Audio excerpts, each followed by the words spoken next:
Welcome to Your College Bound Kid, a podcast for parents, college counselors, students, and anyone who wants a weekly deep dive into the world of college admissions. My name is Julia. I was an admission officer at Haverford College, an outside reader for Emory University, and I currently work as a school-based counselor at a school in Massachusetts. I'm Lisa, and I'm a clinical psychologist and college counselor. I have a daughter in college, a daughter in high school, and a son in middle school. After 30 years in Chicago, we recently moved to North Carolina. My name is Mark. I'm a college coach in Atlanta and the parent of two daughters. Karis, a graduate of Davidson College, and she is the founder of the Spanish tutoring company, SpanishHelpToday.com. And Joy is a wellness coach at the Keenan Flagler Business School at the University of North Carolina in Chapel Hill. And I'm so blessed to be able to work alongside both my beautiful daughters at School Match for You, a college counseling firm that I founded in 2010.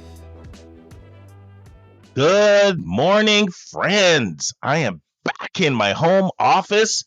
I almost didn't recognize my own house after a 26-day trip to California in September and October, and then just now a 24-day trip to North Carolina, Virginia, and South Carolina in November, December. But had a sensational trip. Got to see 10 colleges. I absolutely love to travel and see colleges, meet admissions leaders, and students on the road. But you know what they say, home, sweet home. I'm looking at doing one spring trip, but it's not going to be for at least 4 months. I just need to be home for a while. I'm torn between the Boston area, Texas, or Indiana, but that's at least 4 months away. I do head out in 7 days for Myrtle Beach. Christmas in Myrtle Beach is something our family likes to do. There, we've got a timeshare there. It's a lot of fun. Just a 5-day trip, no college visits. But other than that, that's all the travel I have planned. Now, congrats to everyone who was admitted so far. Decisions came in like a flurry. Early action, early decision, rolling admissions. And for those who were denied, I know it stings. It may really sting, and it may sting bad for a while, depending on if you'd set your heart on that school. But time does heal all wounds. And many, many times when a student has had a chance to have more perspective and they reflect back, parent as well, you will see that your student ends up where they're supposed to be. And for those who are deferred, Julie and I did a 2-part series on how to handle deferrals. So we recommend you go back and listen to that. It's episode 391 and 393. Give you some good guidance on what to do if you were deferred. Now, in today's episode, I'm finally getting back to revisiting these 30 factors that I believe everyone should think about when building a college list. And then you're going to hear the final part of my interview with Jin Chow, the co-founder of Polygence, and I will close by reading an excellent article Jin wrote on what is pay to play. I know it really helped me crystallize my thinking.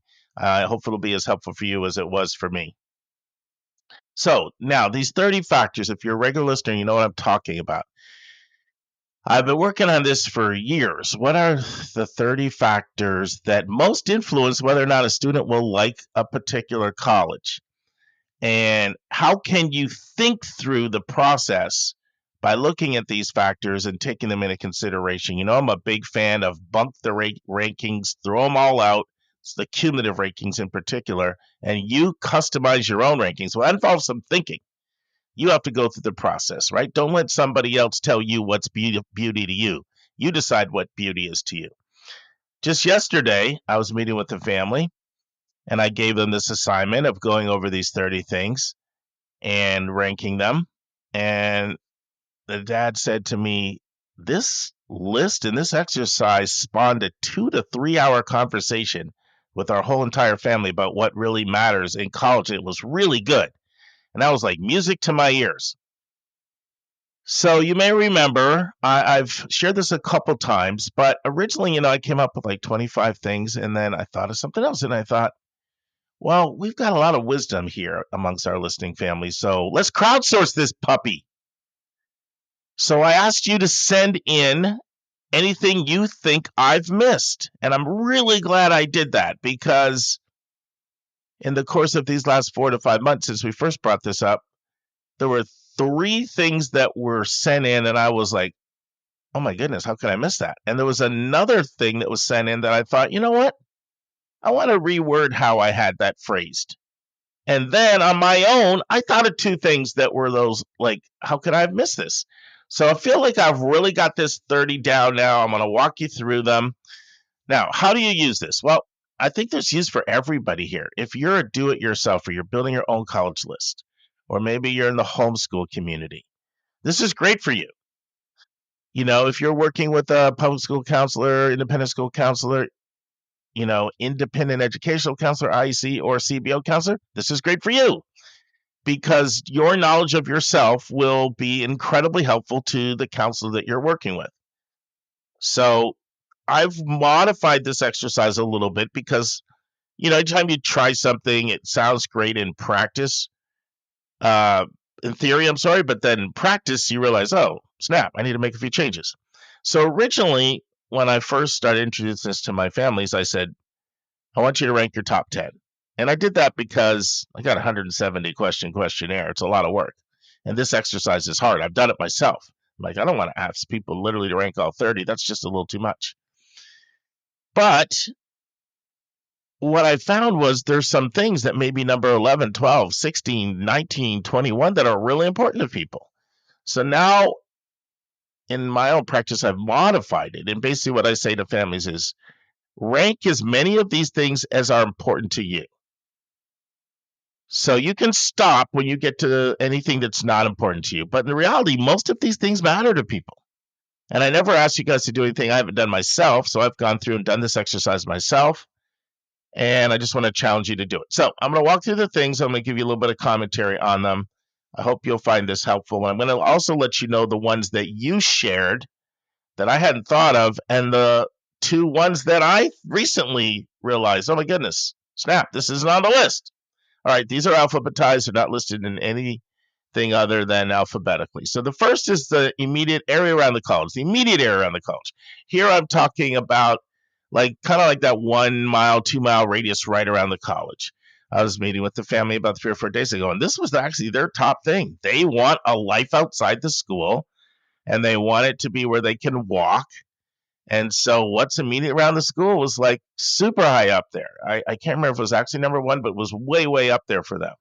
And all of these things I'm going to share, they could be anything from that's at my top of my list to that's completely irrelevant because this process is personal. But the idea is you think through these things, you rank them, and then parents do the same thing, and then you have a conversation as a family. So first is area around the college. Second is campus beauty, architecture, campus feel. This is the one that's really hard to get from the internet. This is why visits are invaluable. You get that sense of campus beauty, campus architecture, campus feel. This is, for a lot of people, really, really important. This is also where people say, I need a self-contained campus. I need a protected campus. I need a campus that is walled off from the area around it so it feels like I'm on a campus. Other people can care less about that. They love it to bleed into the city. Architecture can really move people emotionally. So this, for a lot of people, is really important. Maybe for someone else, it's not. But you need to think through that. 3, another one, very important, career outcomes. So here we're talking about, look at what happens to graduates after they leave the school. For a lot of people, this may be their number 1 or in their top 10. So this is everything from average salaries, not only right after college, but mid-career. It's job placement rates. It's type of jobs. Are you getting jobs in your areas of interest? I mean, it's all of that. It's, listen, I don't believe college is just simply transactional. I think we've gotten to that point where it's just seen as sort of transactional. You go to college, get a good job. I think it's so much more than that.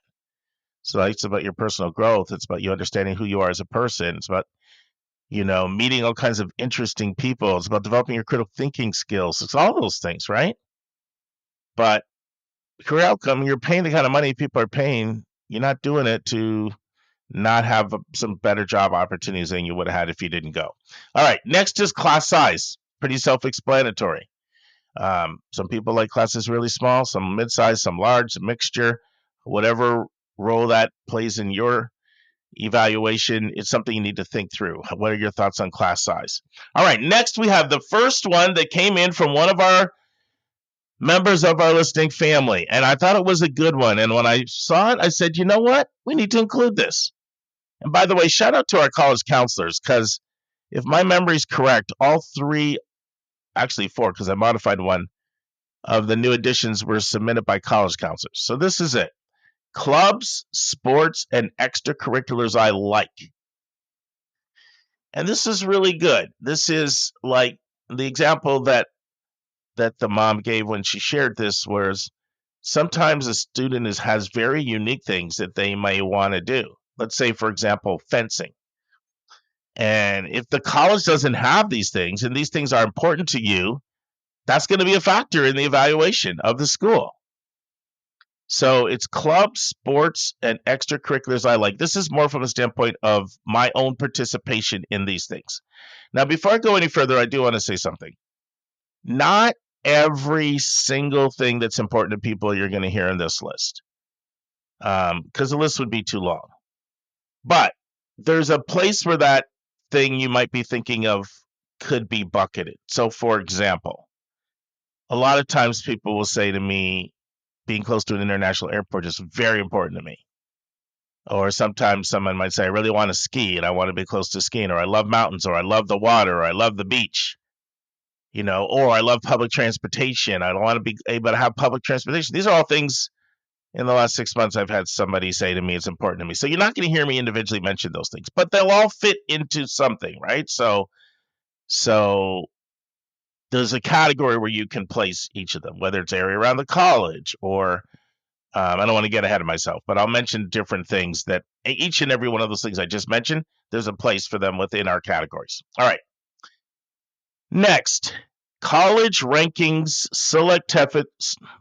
struggling here. College rankings selectivity, prestige, name recognition. So once again, boy, I'll tell you, I've seen that be from people's number one. I've seen it be irrelevant to people and anywhere in between. So this is very, very personal. And I realize those are not all exactly the same. Selectivity is not exactly the same as rankings, exactly the same as prestige. You can have a lot of name recognition, and it doesn't necessarily mean it's selective. But collectively, they're fairly similar, and so I'm grouping them here. Now, part of that is because I wanted to cap the list at 30, to be honest. But anyway, you get it. And I don't think I need to explain what that is. How important is that to you? Next, we have college setting. This is another one that can be very important. I group settings into 5 categories: large city, small city, suburban, college town, remote, rural. So this is another thing that can be very important. I want to be in a large city. I don't want to be in a large city, but I want to be close to a city. I like small cities. I love college towns. I want to be out amongst nature, remote or rural. So campus setting is what I'm calling this, or college setting, very important for a lot of people. Next, another one that can be incredibly important: cost affordability. It's got to be within budget. We talk about financial fit all the time. Cost affordability. Where's that on your hierarchy? Once again, the purpose of this is to think through your decision, to not just do some impulsive, willy-nilly, be sucked in by a beautiful campus or a nice brochure or friend who tells you, oh, you got to go to this school. No, think through the process. All right. Next, distance from home. That can be very important. I was working with a family last year that said 6 hours. That's it. Find the best schools for you can for my kid within 6 hours. Other people, they're really wide open, including international. People are all over the place on this, but it can be a very important factor. Next is diversity, and I really mean diversity in its broadest sense. Diversity is differences. So this could be anything. It could be socioeconomics. It could be the mix between kids from public and private school. It can be diversity of thought, diversity of perspective. It can be international students. It can be race and ethnicity, sexual orientation, whatever you consider differences. You don't want a homogenous student body. You want all types of different people from different perspectives. That would be diversity. Number, I don't even know what number it is because I have bullet points, but is alphabetical. Next is experiential learning. When I interviewed the past president of West Florida University, I love the term she used for this, and I've tried to incorporate it into my lexicon. She called them high-impact experiences. All right, what am I talking about here? Co-ops, internships, research, study abroad or study away, learning by doing, to use the term Cal Poly uses, right? How important is that to you? Can be very important for a lot of people, for a lot of reasons. Next, we have facilities. Facilities. This is anything from the quality of the dorms to the library to the athletic facilities, the rec center, the classrooms, the lab. I mean, it's all about facilities and everything else. I'm not going to list them all. All right, now here, the next one is one that I thought of since I first shared this exercise with you guys, I don't know, half a year or so ago. And this is when I had an epiphany. I was like, Stuck, how could you forget that? But, sometimes you just need to take about a half a year to reflect on this stuff. Financial resources and financial wealth of the institution. Now, this is not the same as cost affordability. Cost affordability is what I pay, what you pay. Financial resources and financial wealth of the institution, that has anything to do with how financially stable is the institution, or is it thriving? If it's a private school, does it have a large endowment? If it's not a private school, if it's a public school, is their enrollment going up so that there's more tuition in the coffers? Does the state dispense a lot of money to the school? Does the school have the ability to not be cutting programs, but to have robust services that they offer, or low adult student ratios on campus? And I mean, it's everything that schools spend their money on. It could be everything from the quality of the facilities because they have the money, financial aid, certainly strong academic and support centers, learning centers, career centers, well-staffed. You can pay your faculty really well. Small, like I said, adult to student ratios. Grounds are really well kept. You don't have a lot of deferred maintenance. Everything to do with the financial resources, financial health, wealth of the school. So that was one when I popped it in my head. I was like, that has to be on the list. All right, next, food quality. Say no more. You know exactly what that means. All right, the next one is one that was suggested by a listener, a college counselor in Los Angeles. And I was like, you're absolutely right. This needs to be on the list. Fraternities and sororities. For some people, that's very important. And it could be both ways, by the way. It could be, I work with a lot of people that I don't want fraternities and sororities. So maybe you feel strongly about it because you don't want them. Or it could be very important because I plan on pledging.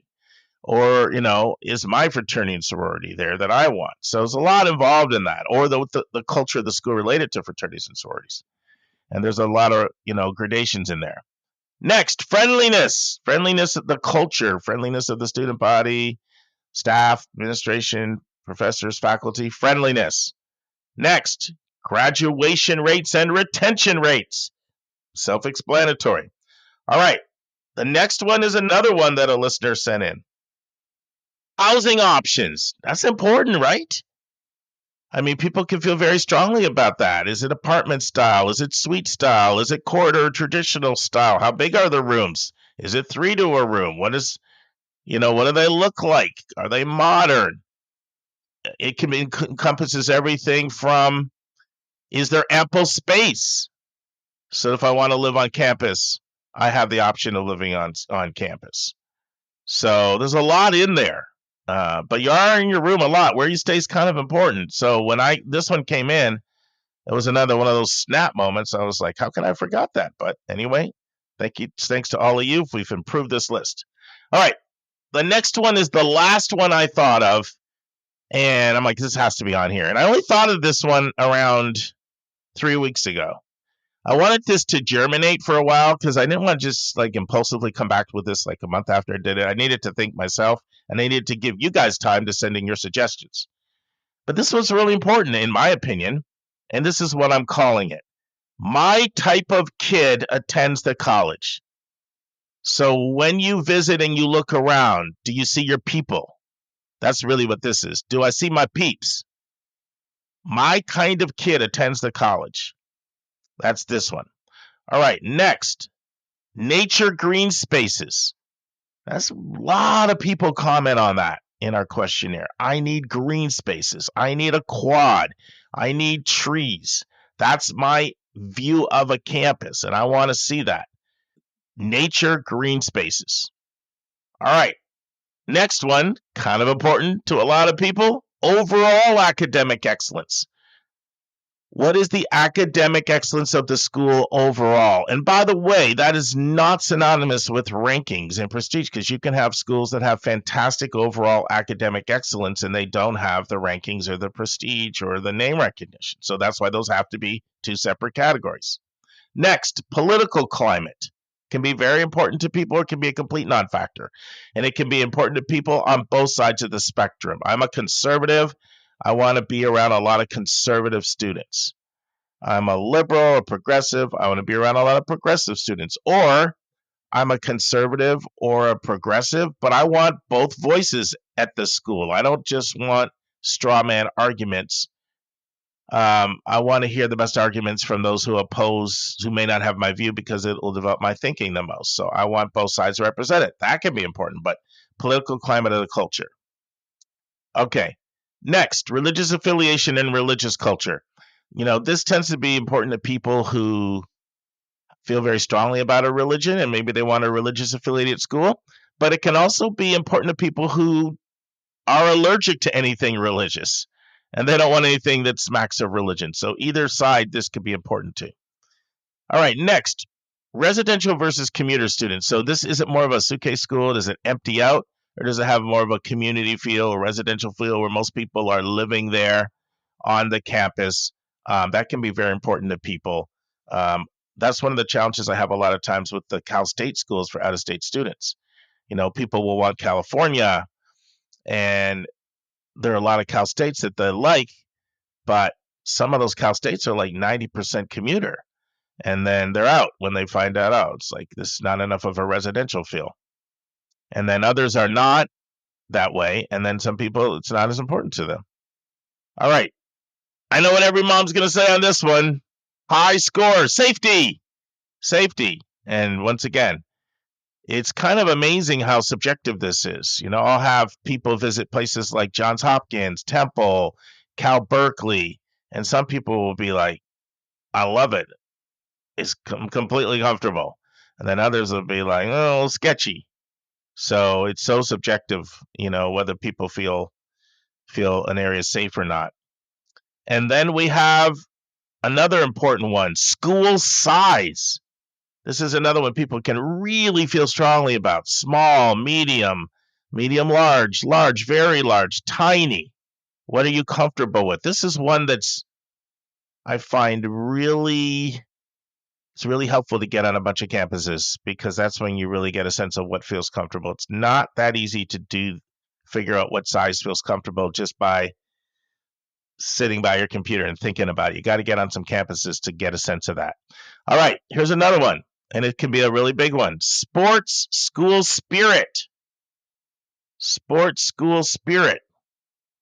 Do you want that rah-rah? Do you want the big game? Do you want the tailgating? Do you want people coming out and cheering like mad for their teams? For a lot of people, I'll say this myself included, that was what made college fun. That was my fun part of college. So I didn't want to give that up. And I would have nixed any school if it didn't have that from my list. You have to have enough fun factors, whatever they are for you, to make a place fun. And for me, that was my fun, but other people couldn't care less. Next is strengthen my major. And there's a lot of different things. This is how strong the program is in your area of study. It also gets into curriculum and the teaching. So you want to be an architecture major. I think you may want to know what's the strength of the architecture program, or nursing, or whatever it is. Strength in my major. A lot of people will say, well, the overall academics isn't as important to me as long as it's really, really strong in my major. Then other people would be like, well, What if you switch majors? I want the overall academics, or I want both. All right, now this is number 29, so we're almost done. And this is one I tweaked based on feedback from a counselor from Ohio. Originally, I had student support. And to me, student support was a very, very, very broad term. It encompassed everything from what's the advising like to the academic success center, multicultural affairs. I mean, it was a lot of things, counseling. But a listener suggested that I also add student and learning support. So I originally had learning. In my mind, that was part of it, but I think it's good. Why don't we add student support and learning support? Students got dyslexia, dysgraphia, ADHD, nonverbal learning, whatever they have. They know they have that support there. So student support and learning support. And the last one, you know it, weather. You know I have to have weather on there. And so that's the list. Once again, what's the challenge? Go through the list, rank them from number 1 all the way to the point where you maybe don't care about things anymore. Maybe you'll stop at 18, maybe you'll stop at 25, or maybe go all the way through 30. You do it as a student. Parents do it. Mom and dad, if it's a 2-parent family, you do it separately, and then have a family conversation. And then after you've visited a bunch of colleges, go back and revisit the list. This is thinking your way through the process. I think it's a great exercise. It's something I recommend that you do, and I hope you guys found this helpful. So I won't be revisiting this again unless somebody sends in something that I absolutely feel we missed, then I'll just mention it. But hopefully this was helpful. And now this week's interview with a special guest.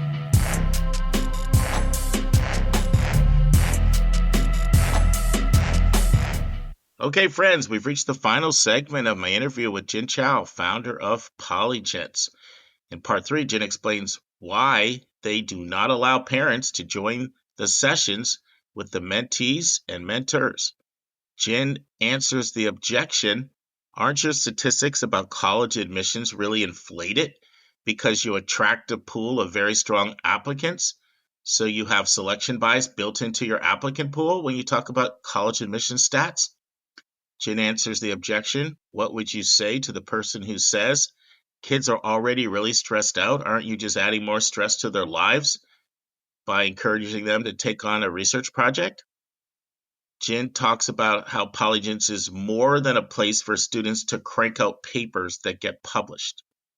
I share in depth my own evolution from being a Polygence skeptic to embracing and supporting Polygence for the student who really wants to do a research project. Jin explains when Polygence works best, and Jin goes on the hot seat in our lightning round. Listen and enjoy. I do want to ask about something else you mentioned. So you said parents aren't allowed in the sessions. Do you encounter blowback from that? Is that something that you find is challenging? I mean, we're in a world of helicopter parenting. Yes. So we actually do allow parents to say hello and meet the mentor at the end of the first session, I believe. So it's not like you're not allowed to meet the mentor at all. You're allowed to meet the mentor, but only the last 10 minutes of the first session. And then the rest of the sessions, we ask it to be strictly between the student and the mentor. And yeah, we have had some blowback. We have had mentors hide behind the computer, and it's clear that the student is like, kind of mouthing and, lip reading the parent behind the computer. And we tell the families this is not okay, and that we will project if you keep doing that. For the most part, parents understand, because this is a really sacred first mentorship relationship that these students are having, and we really want it to be navigated by the student alone. And I would say most parents understand. We have the occasional family that's like, no, then this program is not for us, and then we just refund you the whole thing, and we part ways. But for the most part, they understand. All right, another tough question. So there's a lot of stats in your materials and videos about how students get accepted at a higher rate at highly selective schools. But what would you say to someone who says the kind of parent who signs up for Polygence is more likely to have a student with a higher GPA, more rigor, higher test scores, more parental support in the population at large? So aren't acceptances at more elite schools almost inevitable given the demographic? And I ask that question because, like, I look at sort of my own college counseling, and sometimes people ask me that question. Just got asked it the other day actually by a Bay Area family, and they wanted to know like how many kids, at the Ivy Leagues. And we have all that data. We have all that. It would look really impressive. Average test scores would look really, really impressive. But it's more of a reflection of the kind of family that values a service like hiring an independent educational counselor to work with your kid, right? There's a certain kind of parent that values that. So what would you say that to someone who says, isn't that sort of misrepresentation or an oversell? Yeah, really good question. And there's certainly some self-selection there, right? Mhm. Because obviously students who are able to hire, who are thinking about hiring independent educational consultants are probably aiming for some kind of four-year university. Same with us. Like students who come to Polygence are probably not completely flunking out of all of their classes and are probably thinking about some kind of college. So there definitely is, some level of selection bias. But I will say, in producing our statistics, we actually did it in a really rigorous way. Like we made sure to compensate for sort of the biases that come from self-reporting. We enlarged sort of the denominator based on what we know of our student pool.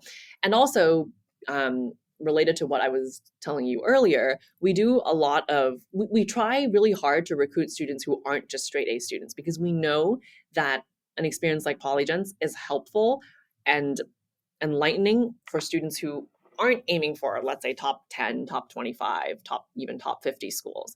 And I think we've been pretty successful in widening our student pool. We've had students who come to us who are aiming for, let's say, their local state school, but really want to dive deeper into their potential major before going to college, or wanting to get some college credits, because we also have a college credit program before heading into their first year of college. And so I think that's also really important part of our mission. Like we don't want to only serve students who are aiming for the Ivies, even though that is a big part, big chunk of students that we serve, but also widening the pool of students that we're serving. I mean, I think it's great that you take such a wide range of transcripts and that you don't have like a GPA cutoff requirement. I think that speaks sort of volumes to you sort of living out that mission, because that's the place where you could easily manipulate that if you wanted to. Totally. What would you say, Jin, to someone who says our kids are under so much pressure? Isn't this just one more thing that they feel now that they have to do to be competitive, and they're already overtaxed with so many things, and you're just adding one more thing? Isn't it unhealthy stress getting added into their lives? I love this question. And this is actually a conversation I had with a parent just yesterday morning. We really don't want Polygence to become just another checkbox on your checklist. If there's nothing you're really passionate about that you would think would be fun to do, don't do it. Like, I will be the first to tell you, don't do it. We want students to come to Polygence to do projects that feel like it's a break from school, that it's a break from, 6 a.m. soccer practice every day. And we have, and that's what we see with our students. When they meet their mentors in the evenings or on the weekends, it's not, oh, I have another Polygence session. It's like, hell yeah, like this is finally I get to like think about plants, because I don't know, I love plants, and like that's all I think about, and I want to do stuff with plants. Sure. And so the intellectual authenticity part and the genuineness of the interest is really important to us. And it breaks my heart to think that, families would feel like Polygence is another thing to check off on their college application checklist. And it's our hope that, students who come to Polygence feel invigorated and energized rather than depleted. No, I love that. I love that answer. What have we not talked about Polygence that's important for our listeners to know? I would just want to emphasize sort of the idea that research papers isn't the be all end all. And I think this is a really interesting point, because almost all the other research programs that are out there, I would consider them almost like research paper farms. Like they churn out research papers, they help you get into XYZ journal. And that's something that I think a lot of families, speaking of the checklist problem, I think that's become a preconception that a lot of families hold. Oh, I must publish a research paper as like something that I need to check off in order to even apply to these schools. And I really want to dispel that myth, and I really want to use Polygence's mission to dispel that myth, because if we're thinking about from the most like transactional utilitarian point of view, if we're thinking about catching the eye, let's say, of an admissions officer, there's just such a huge proliferation of mediocre, let's be honest, research papers out there, that a more creative, a more personal, something that's more personally relevant to you project would just be that much more powerful and also more fun to do. And the more fun the student has doing the project, the more compelling it will be in the way they talk about it on their applications and in the way they talk about it in interviews. And so I always urge parents to think twice before just immediately pushing their kid into thinking about doing a research paper, because ultimately it's the experience and the journey that matters the most and how they talk about it. And if they don't have fun, it's not going to be compelling. I want to share a little bit of my own evolution because, when I first found out about you guys, I was really, really torn. And all those questions that I asked you were all questions that I had. And, and I asked them at the SACAC conference. We had Maureen come to a staff meeting. Our staff asked everything. And I was torn because on one hand, I saw tremendous value for somebody, like you said, who has a spark in an area and they want to pursue it. They're not getting it at their school, or maybe they're considering, maybe is this something I want to major in? I'm not sure. Let me learn a little bit more and see, what my interest level is. And I see tremendous, tremendous value to that. Certainly could be inspired a lot by the mentor-mentee relationship, and that could be super inspirational. I saw all of those benefits. But the thing that was troubling me the most is, I can't so much say pay to play, because I think you did a good job of disproving, like, let's look at that in all its complexities in a more holistic sense. I'm an independent educational counselor. You could argue that's pay to play, like, I think it would be hypocritical if I said, well, anything you do where there's cost involved that's advancing you educationally, is a non-starter, because I think, we advocate for people doing other things. Maybe it's taking a test prep class or doing a summer program, right? There's lots of things where there's cost involved and there's value. And so I got over that. I had some questions about that at first, but I was able to work through that because I thought it was sort of being hypocritical. The biggest challenge that I had was the expectations I already see that families have when it comes to college admissions. Because my experience is that most people come in with very top-heavy lists, and they're not aware of how competitive it is to get into highly selective schools. And so my concern is this going to breed more entitlement that, okay, now this is my ticket to get into Princeton or Stanford or Cornell or, Pomona or whatever, Yeah. Berkeley, whatever. And that was my biggest reservation, because it's really challenging sort of conveying to people the competitive landscape in a way where people's natural reflexive reaction is, well, you don't know my kid is special. And as opposed to really, and it's nobody's fault. They don't see the big national and international pool that they're up against. I oftentimes say this on the podcast that, people think they're in a bathtub or a hot tub, but they're in an ocean when it comes to who they're competing with, right? That's a great So analogy. that was my biggest reservation. And so it took me about a year and a half, talking to multiple people at conferences. You guys sent a great representative to Atlanta who did a luncheon with us from Richmond, Virginia. I spent a couple hours there. And the thing that really finally had me have my breakthrough, because I wasn't going to have you guys on the podcast if it wasn't sort of something that I thought, I can stand behind as a good thing. It's the focus on learning. And I was having a conversation with Susan Trees, one of our co-hosts. We were talking about Polygence just a couple of days ago. And I was like, what do you think about, Polygence, Susan? And she just articulated so well my thoughts, which is the value is in the learning. The value is in the learning from our perspective, not the increased college odds. Now, having said that, I do not deny that there can be some tangential college benefits. I think it would be naive to say that, right? Like, we talk about presenting a compelling narrative And this could be an opportunity to be a component of a student presenting their compelling narrative. And we know certain schools that admit by major really look for evidence that you have delved into your major. I think of a place like UT Austin.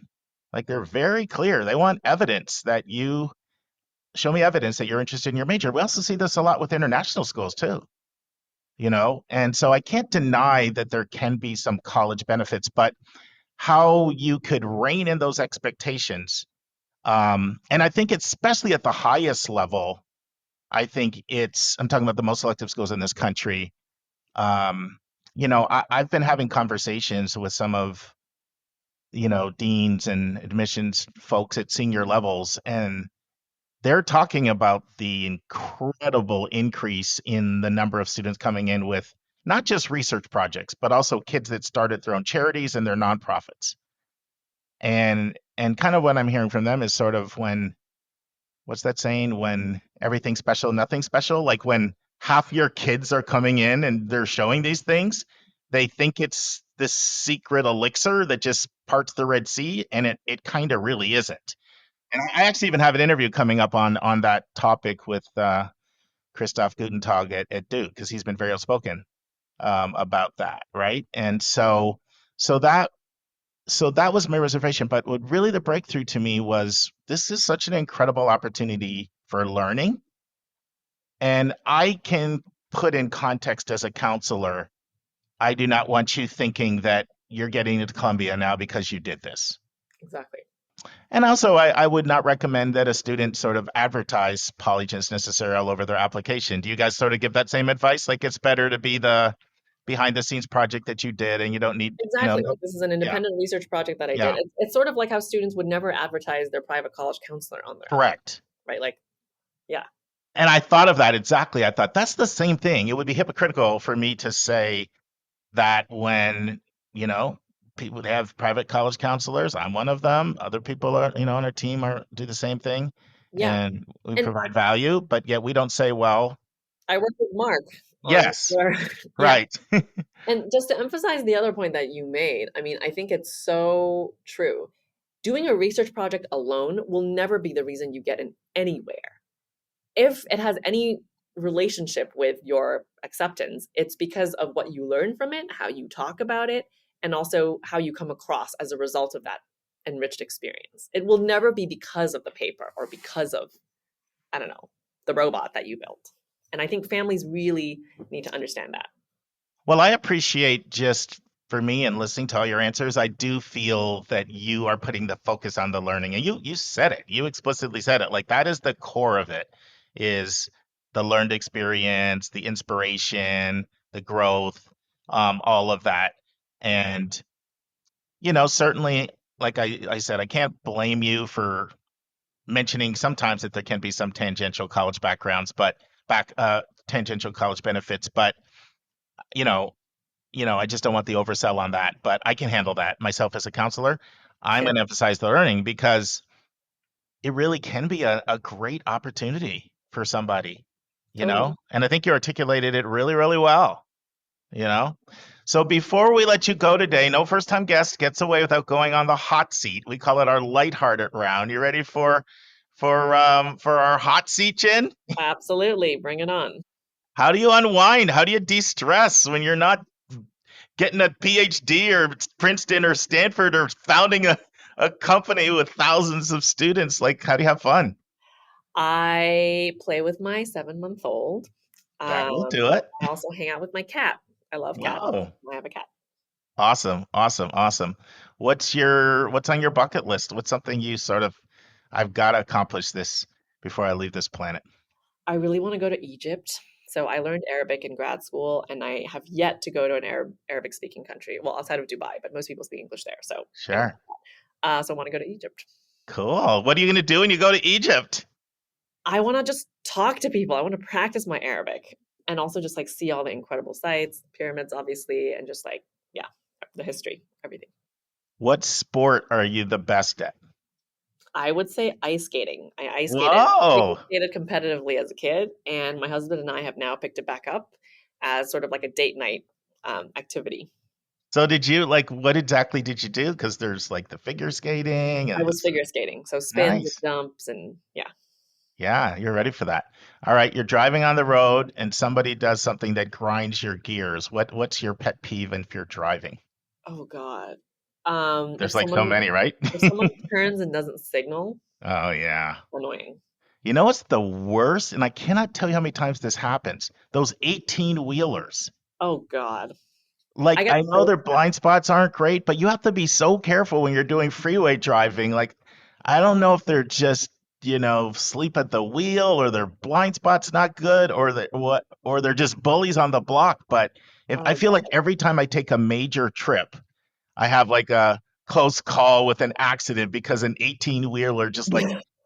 cuts in front of you. It's like so annoying. So scary. So, Jen, this has been awesome. You survived the hot seat, you survived the lightning round. Loved it. Tell our listeners what they do next because I'm very confident some of them are going to want to reach out to you guys and learn more about what you have to offer. So, uh, next steps for someone who's listening and says, this could be something really cool for my student over the summer or the Yeah. fall. If you're interested in just applying, just go to www.polygence.org and you can just create an account. It's free. The first consultation with our team is also totally complimentary. You can figure out what program is right for you, what topic you might want to do. And then if you have further questions, feel free to email us. We can be found at students@polygence.org. So that's students@polygence.org. And we hope to hear from you. Yeah, and it's just Polygence. Polygence. Jen, this has been awesome. I'm so excited to have you on.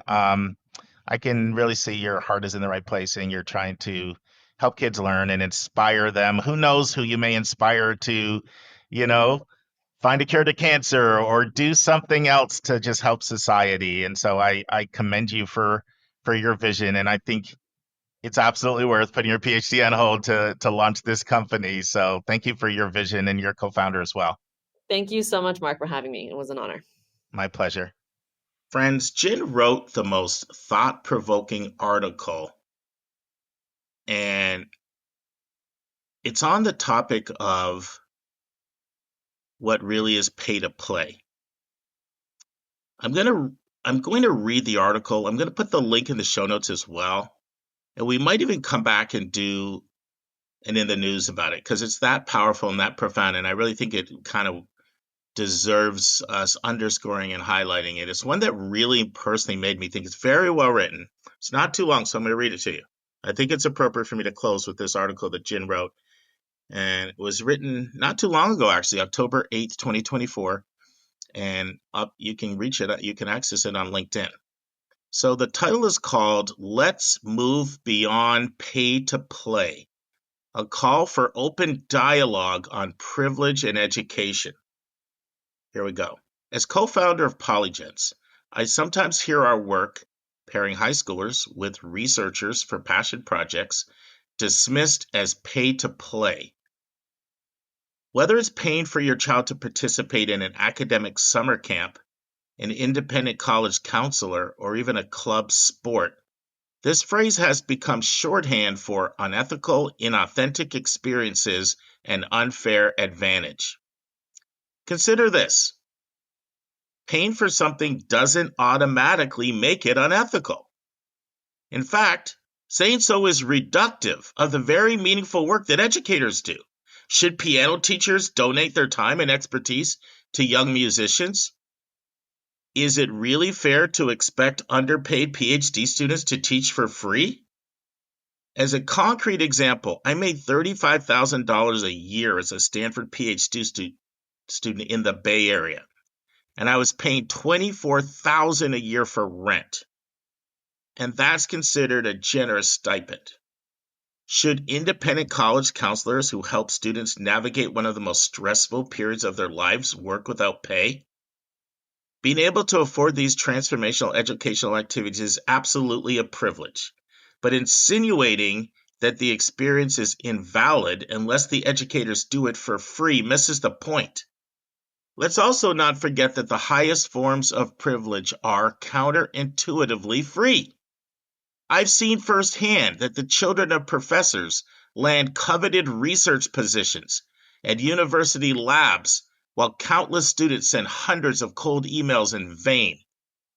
Similarly, children of corporate executives almost always get the first choice of personalized internships at their parents' friends' companies.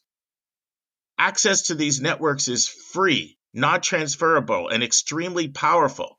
And yet this type of privilege is seemingly exempt from that loaded label, pay to play. In my view, paid programs are unfairly grouped together with truly unethical services. Those that rob students of the learning experience by guaranteeing student outcomes. Varsity Blues is an example of this, where parents paid millions of dollars to counselor Rick Singer, who then fabricated test scores, grades, and athletic achievements to get their children recruited as athletes into universities such as Stanford and USC. There is also an unfortunate proliferation of programs where publications, prizes, and letters of recommendation are guaranteed as part of the student's tuition, regardless of the quality of the student work. I believe we absolutely should call these players out as unethical and inauthentic, not because they're paid, but because they short-circuited learning, and they set the precedent that it's okay to take shortcuts. This, however, does not mean that all private college counselors, sports coaches, piano teachers who charge money are suddenly of the same ilk. Ultimately, the goal of the college admissions process is to select intellectually vibrant and academically sound thinkers. I would argue that we cannot predict these qualities just by looking at whether a program is paid for or not.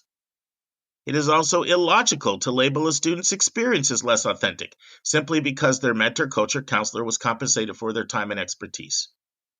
It's widely known that admission officers at elite colleges spend less than 8 minutes on an average reviewing an application, but when it comes to intellectual authenticity and academic ability, there simply shouldn't be any shortcuts. We should evaluate the student and their work as a whole, not the litany of selective brand name programs, competitions, and credentials they've amassed. In the words of a former Stanford admission officer, Irena Smith, intellectual authenticity either oozes from the file or it doesn't. Perhaps the question to ask is, how do we shift the conversation away from the names of the programs and toward the students actually learning and to growth? If you walk away from this post with one message, let it be this: pay to play as a label is reductive. It dismisses the efforts of passionate educators, and it belittles the authentic hard work of learners. It shuts down a conversation about privilege instead of opening it up. And in this day and age, we could certainly use more, not less, open dialogue. Let's talk.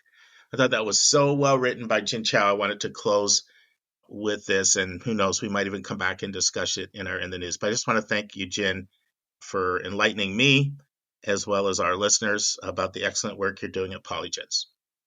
On Thursday's episode, Susan and Lisa will talk about an article, Is Loneliness as Bad for Students as Smoking?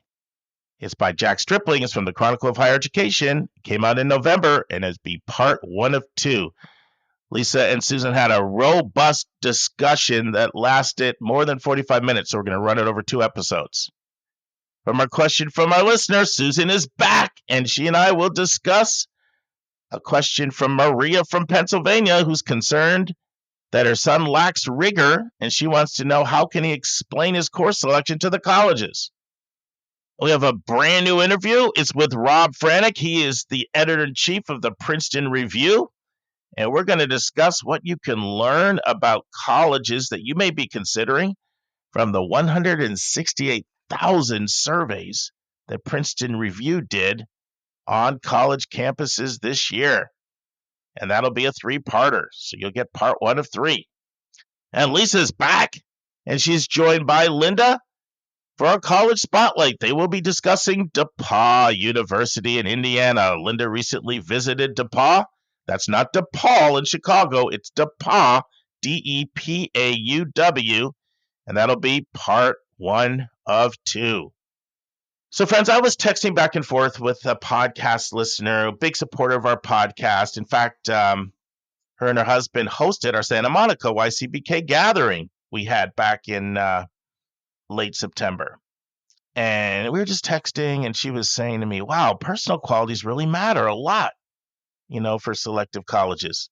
And what it did is it reminded me of one of the 10 quotes that I put in my college admissions book that I wrote, 171 Answers to the Most Asked College Admissions Questions. In that book, I listed my 10 favorite admissions quotes at the start of the book.